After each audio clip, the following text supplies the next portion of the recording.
American culture has really created this society where every time there's a celebration, we just throw bad stuff in our mouths, whether it's sugar or alcohol. I used to be vegan, but it didn't work for me. Give up the cheese, but then, the butter's hiding in everything. So there's just these basic stumbling blocks. Chef AJ's quote, if it's in your house, it's in your mouth. If we have it around, we're probably going to eat it, right? Hello, everybody, and welcome to Plant-Based on Fire, where we talk about plant-based businesses and their inspiring stories to thrive in our industry. I am your host, Bryan, and I just want to say thank you for listening and watching this episode wherever you're consuming it. We really, really appreciate your support, and the best thing you can do to help us grow this podcast and take off even more is to like and subscribe. So if you're watching, click the subscribe button right beneath us, wherever you are on your podcast platform. Click the follow, leave us a comment, let us know what we can do better, what other people we should have on the show. We really appreciate your support in this plant-based movement that we're all trying to create. I am so excited to announce today that we are joined by Rachael Brown, who has a business all about speaking and consulting with all things whole food, plant-based, and no oil. And she has got an amazing book out called For Fork's Sake, a quick guide to healing yourself and the planet through a plant-based diet. So welcome, Rachael, to the show. Thanks so much for having me, Bryan. It is awesome. So help set the stage for people who may not be fully familiar with you or haven't read the book yet. They're all going to rush out and grab a copy after we're done talking here today. But what was the moment that sort of pivoted you towards this, away from the standard American diet and into this new paradigm that we're in? Yeah, well, similar to you, I think about 14 years ago, my nephew, who was 5 years old at the time, was diagnosed with cancer. And his mom was in nursing school, and she had a professor who asked her if she'd looked at the role of nutrition in cancer. And that professor suggested she read the China study and watch Forks Over Knives. And this is a woman who had taught me how to pull mozzarella cheese the summer before, and had a small hobby farm. We had 13 chickens at the time. My daughter had an organic egg business she was selling to neighbors and friends. So she read this book and watched this documentary, and overnight, they changed their diet. And she said, you've got to read this book. And so I got a copy of the China study and read it, and immediately was very angry, mainly because I'd never heard this news before. And I'd always had high cholesterol. I never wanted to take medication because my dad had always been on medication. He would have all these odd side effects and have to switch medications. And no doctor had ever said, you can reverse this just by what you're eating. They would say cut back on cheese and eggs, but they wouldn't say, this is something you don't have to have. So we watched Forks Over Knives as well. Our kids were 6 and 8 at the time, and we decided to give this thing a go. I found Dr. McDougall online, and we got our blood work done, and we ate whole food, plant-based, no oil for 10 days, actually 17 days, because that's when I could get back in for my second blood draw. And when I went in to see my doctor, he said, what are you doing? Whatever you're doing, keep doing it, because your cholesterol dropped 50 points in 17 days. And I couldn't do that with medication. So that for us was the beginning of this huge switch. I mean, it was really, I like to say good news, bad news at the time, because it was wonderful news that I knew I didn't need to be on medication to resolve the cholesterol issues. But also kind of bad news because we were like, oh boy, this is going to be a huge change from the way we're eating. So I kept trying to give friends and family the China study. I'd hand it to them and they'd sheepishly hand it back. Like, I'm sorry, I couldn't get to reading it. It's a big book, lots of science. Yeah. And so when the pandemic hit and I couldn't do the work that I was doing, I took the T. Colin Campbell Center for Nutrition Studies plant-based nutrition course and their food and sustainability course. And I just wanted to share this news with everyone. And that's when I decided to write a book. And I really aimed to write something that was a quick and easy read, that people could hand to family members or friends when they were asking, what is this weird thing you're doing? So that's how this whole thing was born for me. And that's so awesome because I wish that they come out with like forks over knives too. Like there's so much more information they could impart, or with the movement we could all rally and get double the budget that they probably had, and make an even bigger one. But it is so interesting because it's that struggle I have even with my family members and stuff. Is like, how do I reiterate that this is a shift from every part of my lifestyle, and or I want you to participate. Like, I see family members that are on Lipitor and some of these other things, and I lost the 27 cholesterol points too. I'm right there with you on that front. So Yeah. it's so eye-opening. So have you always been speaking, or how did you sort of get into the speaking side of it as well? Because I checked out your website. You've got pictures and you're traveling all over the place. So like you're well on the speaker circuit here. How did that get its foothold? Yeah, it's not what I set out to do, really. I mean, the book was just because it was COVID, I couldn't see anybody. So it was like, well, how do I Right. disseminate this information the best way I can?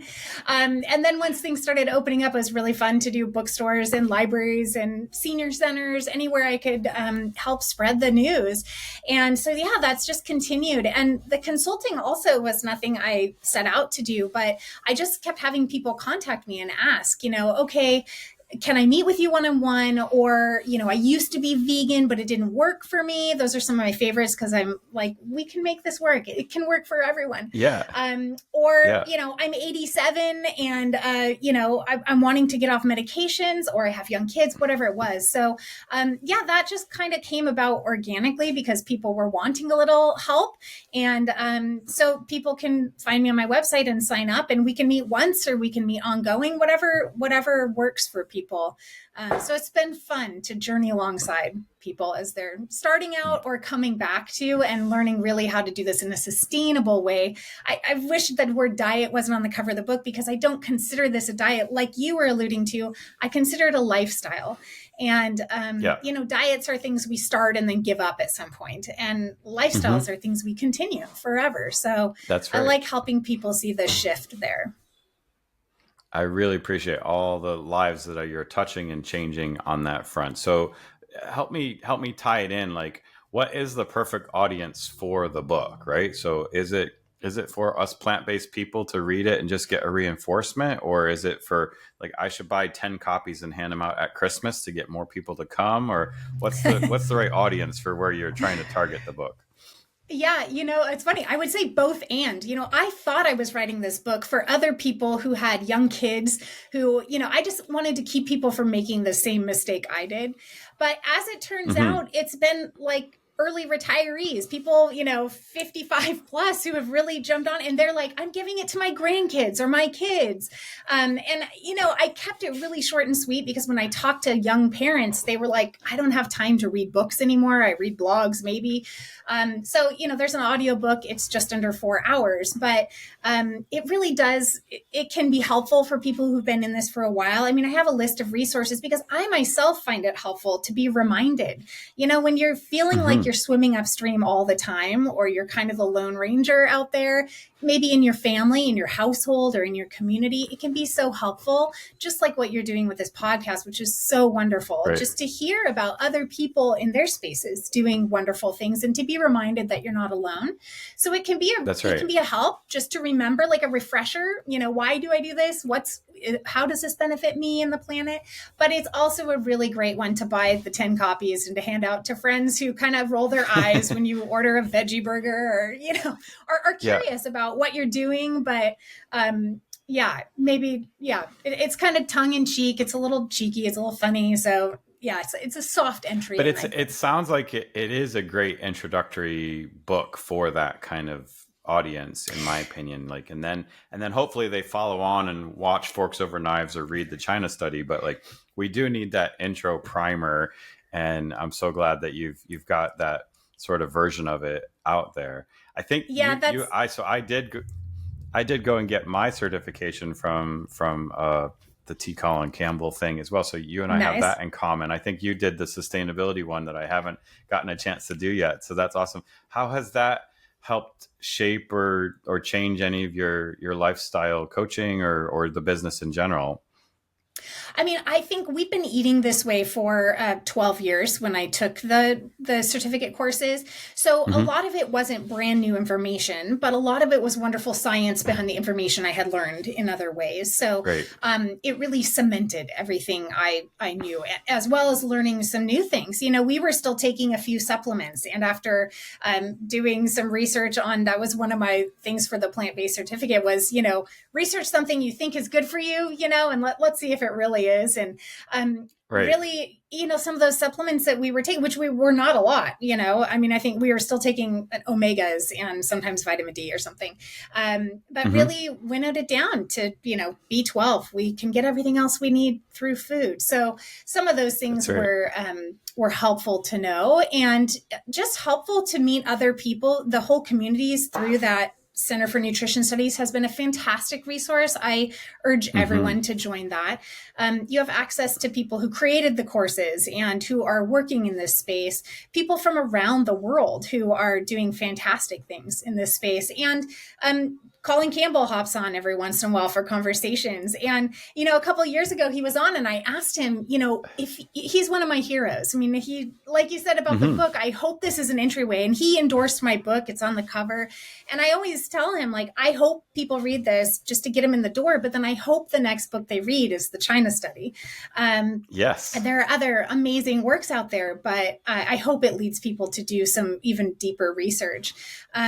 But yeah, it's a fantastic door into meeting other people in the space. And yeah, I've the food and sustainability course I highly recommend for anybody as well. It talks all about the world food systems, how we got to where we are Yeah. today, subsidies, food aid, I mean, all of it. And it's disastrously good information to find out. I mean, it's really, I wish this was common knowledge. That's, I think, what we're up against is helping people understand the truth about Hmm. our food and the food systems, our medical system, what it can and can't do, and how much power we have over our own health and the health of the planet. Absolutely. Yeah. And it's so interesting because I was just talking with the CEO of Harvest Bee. They're an Australian protein alternative company. And she was telling me just about some of the craziness that we're growing the product in Australia. We're shipping it to England to get refined and processed. Then we're shipping it back to Australia to get added into the packages and then shipping it back to England just to be Right. on the store shelves. Like that's two trips around the globe basically just to get a product to the grocery store shelves. Yeah. So yeah, I loved like what I really loved about the class was exactly that stuff that I hope we're teaching in school now, but like it was a good reinforcement. Like think for yourselves, go out, do the research, do the studies, learn what these big long words are on our nutritional content packaging, and really figure out what that is. And it's really there to preserve it so it stays stable on the shelf and you don't need Right. it. Like we had just some apple pie at Easter time here, and it was just amazing to see all the crazy ingredients in the one apple pie versus the one we made at home. So yeah, Right. so informative. But there's still these challenges, like um, just like obviously give up the cheese, but then the butter's hiding in everything. So there's just these basic stumbling blocks. How do you how do you tackle some of those of the biggest challenges, especially in my opinion, like I avoid the oil as much as I possibly can, but I can't sit here and say I'm the no oil vegan. I know it's not good for me, but it's hiding everywhere. How do you help people overcome that? And what are some of your responses to some of those things? Yeah, I start with asking people to really know themselves and think about how they've done things in the past, because some people are really black and white thinkers. They love a challenge. They want to dive right in. Other people Hmm. are kind of slow adopters, and they want to do a lot more research. They want to test the waters and take it slowly. So I really advocate for what we did, and that is to give up everything for 10 to 14 days.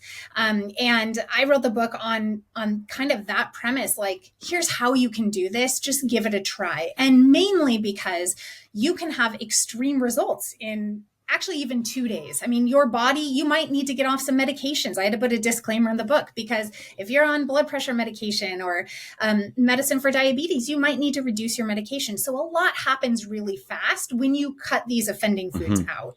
So that's my first thing is really, I walk people through how to get rid of offending foods in their kitchen. Because like you said, if it's, Chef AJ's quote, if it's in your house, it's in your mouth, if we have it around, we're probably going to eat it. Right. So I get around the oil. We don't have oil at home. So I don't cook anything with oil, but I sadly accept that when I go out to eat, it's probably going to have oil in it. But if I'm not buying packaged foods, then you can omit all that extra oil that, like you said, is really in there just for stabilization or for mouthfeel. It's not doing anything for us health-wise. So, I really advocate for people to give it a solid try. Also, because our taste buds literally change in 2 weeks. This is something I found out when doing the research for this book. And if you can get away from those hyper palatable foods, those foods that you're used to having that are fatty, that are sweet, that are salty, and you just start eating real whole foods, within 2 weeks, your taste buds change and these foods will taste amazing. You don't need to be adding a whole bunch of stuff to them. So I really advocate for that to trial period just to really get the benefits, because also, when you get your blood work, you can see what's really happening because you can't feel your cholesterol dropping, right? Maybe your blood sugar, but not your blood pressure either, really. So it's great to have the hard science on that, but you also will notice things that are going on in your body in as little as 10 days. You'll probably sleep better. You'll probably feel like you have more energy. Your skin might start to clear up, all those kind of things. That being said, for people who are slow starters, you can also do it that way, right? You can, instead of thinking about cutting out things, you can just try to add in more greens, more whole grains, more beans. You can do it that way and you'll have the same benefits in the long term. It just might take you longer to get there and you might not notice as quickly where those benefits are coming from. So that's why I really advocate for giving it a hard start. And then, at the end of those 10 days, you can go, all right, I'm going to try it for another 10 days, and see how I feel then. And just keep going 10 days at a time. And that's how I did it as well. I went cold turkey vegan for 30 days. And at the end of it, I was like so curious, where would I plateau, And I have to say, at this point, I absolutely love nutritional yeast. I put it on a little too many things, I think. But it is, your taste buds have to change to flip and love it. Because I give it to other people and they're not used to it. And they're like, this doesn't taste like, and I go, yes, it does. Do you do nutritional yeast on popcorn, Bryan? Yes, I've discovered that one and it's game changer, right? So it is. And it's hard to get rid of the oil on popcorn, but if you like pickles, you spritz a little pickle juice and then sprinkle nutritional yeast on popcorn. Oh my gosh, it's incredible. I have not tried that. I've just been sprinkling water, honestly, to get the nutritional yeast to stick, but the pickle juice sounds really interesting. That's a great idea. Salty. So very cool. See? Thank you. Some great tips coming right out of this show. All right, if you've ever wanted to show off your plant-based lifestyle and do it in style, here's your chance. We have some of the most amazing t-shirts, hats, accessories, coffee mugs, and more at shop.realmeneatplants.com. We have statement t-shirts that will bring a smile to everyone's face. I love the I Want Tofu Tonight tee. Plus, we have podcast tees, Real Women Eat Plants gear, Real Kids Eat Plants, and Real People Eat Plants, just in case men, women, and kids didn't cover it all. Yeah, we love you and love that you want to show off that healthy lifestyle of yours. Again, check out our high-quality gear at shop.realmeneatplants.com and enjoy.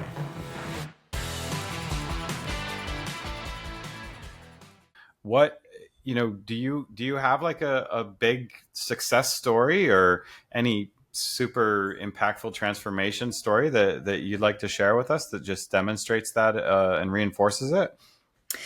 Yeah, man, so many. I mean, first of all, I always forget to mention my 5-year-old nephew is healthy now. He's 19 years old, thriving.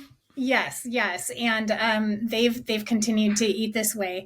My kids are now 20 and 22. They started this when they were 6 and 8. They are away at out of state colleges eating this way on their own. They cook whole food, plant based, no oil. They send me pictures of their dinner, and I'm like, "Can I come over because it looks terrific?" Yes. And this is from some kids who, my son didn't want to eat anything green for a long period of time. So it's really incredible how it can work. But I also get emails monthly from people who have read the book or hear me speak somewhere.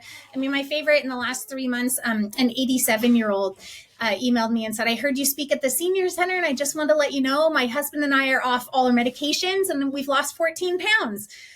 So even people that are 87 are making changes, which it shouldn't be surprising because all this lines up with all that the doctors, T. Colin Campbell, Dr. Esselstyn, Dr. McDougall, Dr. Anthony Lim, all these amazing physicians say, there's no age limit on bettering your health, right? So even at 87, you can get off medications, you can feel better, you can have energy to play with your grandkids.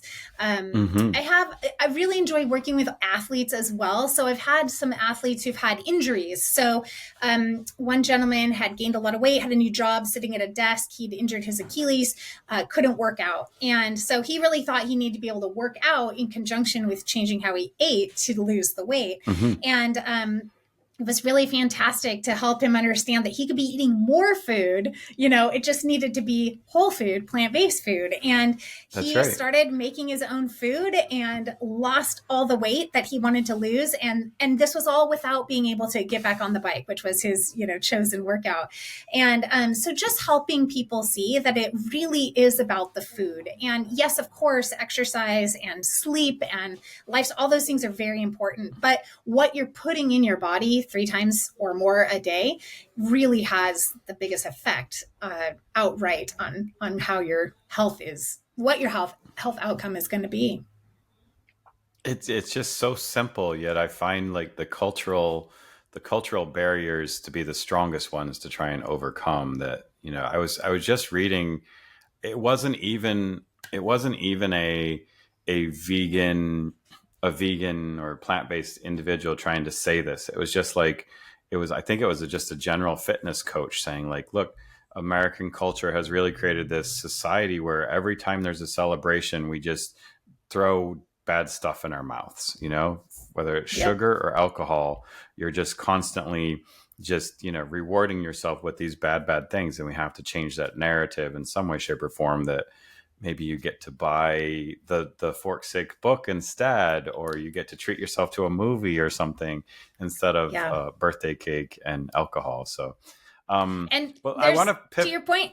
Go ahead. Oh, I was just going to say, there's a holiday every day these days, right? So there's something to celebrate every single day. So that's such a tricky thing. And I was just going to say, to your point, I think in the beginning, I thought, everybody just needs to know this information. If we know better, we'll do better. And yes, that's partially true. But the other part is that this is not the easiest choice to make. And so you're always having to battle that. And part of that is trying to set this up in your natural environment as being the easiest choice to make, right? By removing those obstacles. So you don't have to think, am I going to have chips or dry popcorn, like there are no chips. So I guess if I'm hungry, I'll have some popcorn, You don't have ice cream in the freezer for when you want it. You'd have to get in your car and drive to the store for that if you really wanted to do that. So, surrounding yourself with, resources, friends, podcasts, books, all these kinds of things that can help spur you on when it feels like an uphill battle. That's awesome. Well, I want to pivot a little bit over to the business side of it, right? Because we have to make money as plant-based individuals and plant-based business owners and stuff like that. So as we do have some plant-based entrepreneurs, hopefully watching these shows, what advice would you give to somebody, jumping into starting a plant-based business or nutrition or wellness space, or even following in your footsteps and writing a book? What are some of the lessons you've learned, and what would you recommend? Yeah, I would echo the gentleman I was listening to one of your podcasts, a gentleman who's doing algae to take to the moon. don't get in it That's for the right. money, I would say. That's right. And he's got a much bigger business than me, but really, I think it's follow your own passion.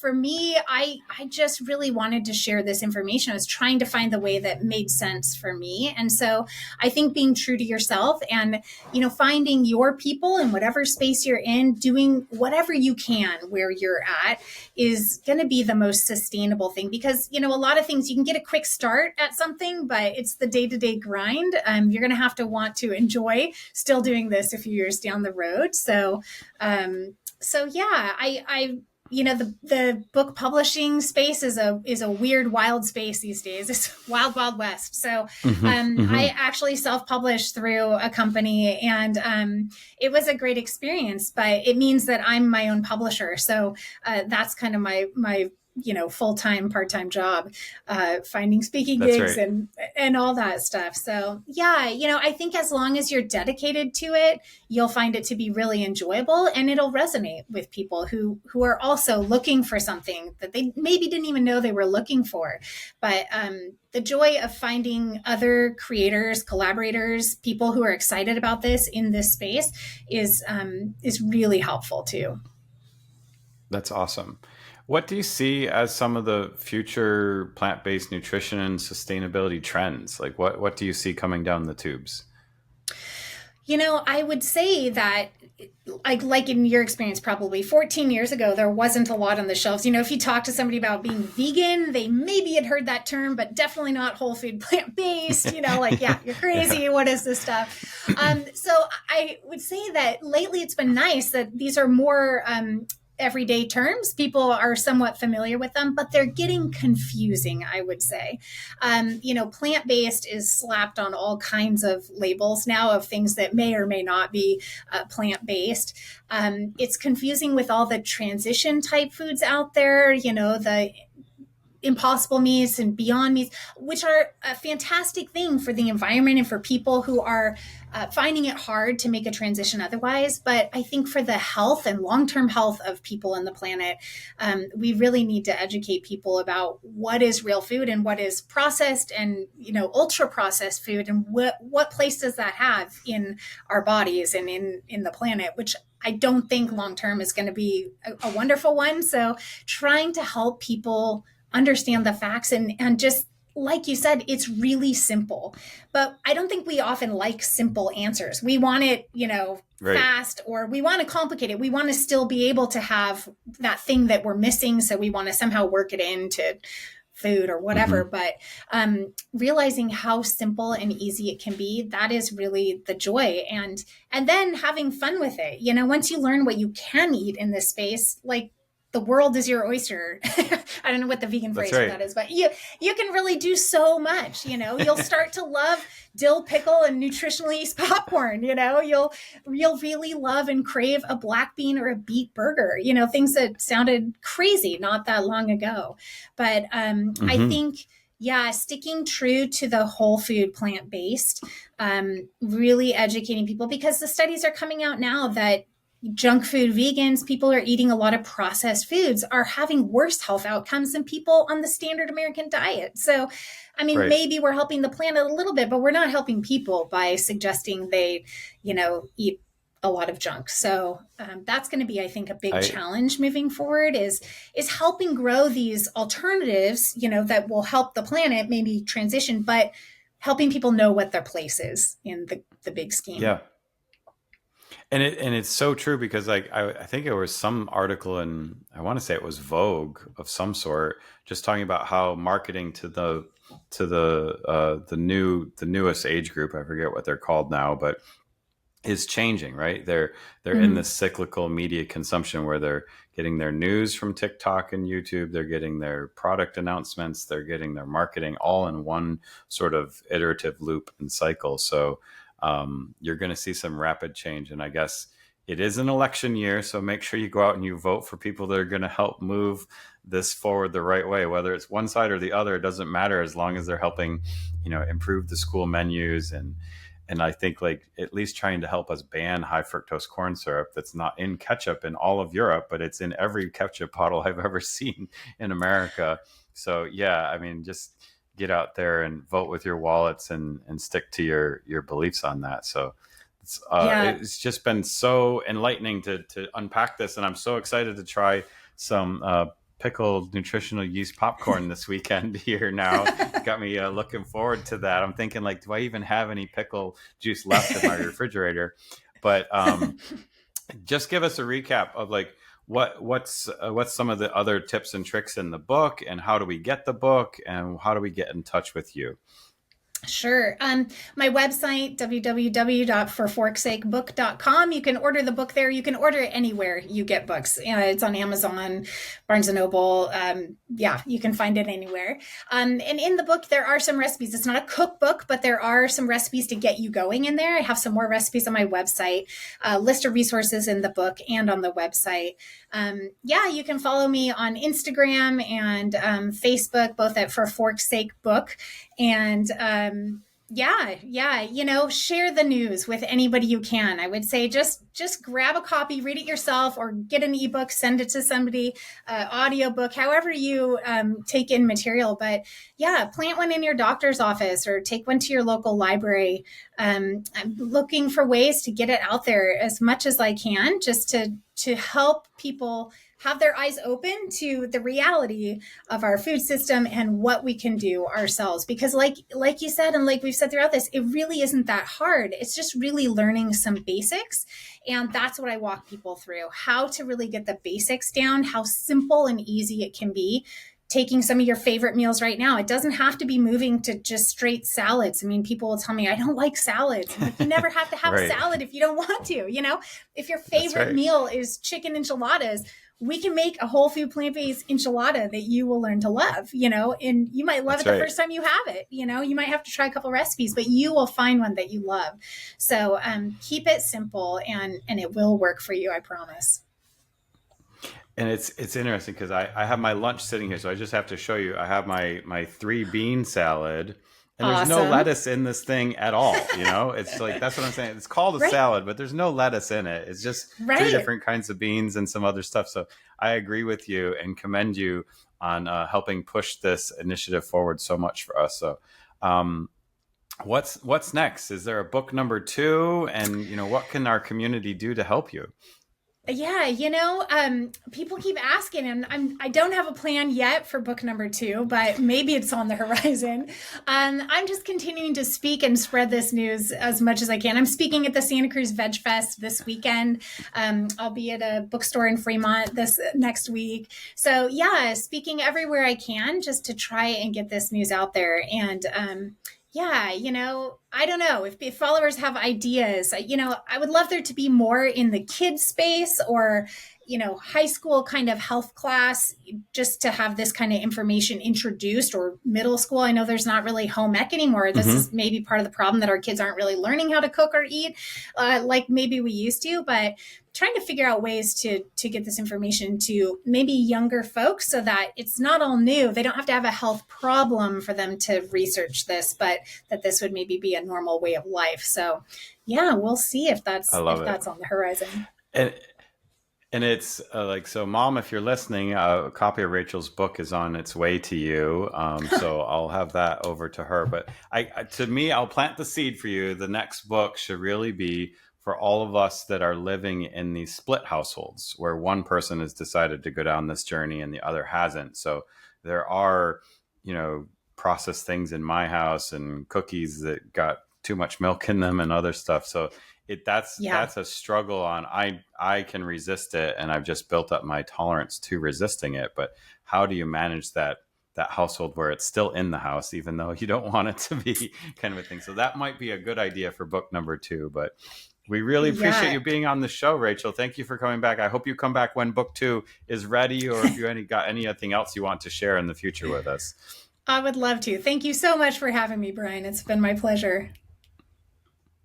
That is all the time we have for this episode of Plant Based on Fire. So thank you again so much, Rachel, for being here, sharing your insights and experiences with us in the community. Until next time, everybody, keep that fire burning.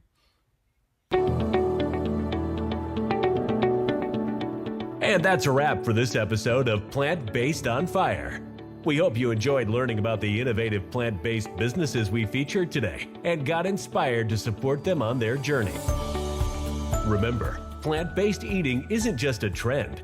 It's a way of life that benefits your health, the environment, and animals. By choosing plant-based foods, you're making a positive impact on the world and helping to create a better and more compassionate future. If you want to join the Real Men Eat Plants community and get even more resources to help you go and stay plant-based, check out our blog, podcasts, and 30-day challenge at realmeneatplants.com. Thank you for tuning in to Plant Based on Fire, brought to you by Real Men Eat Plants.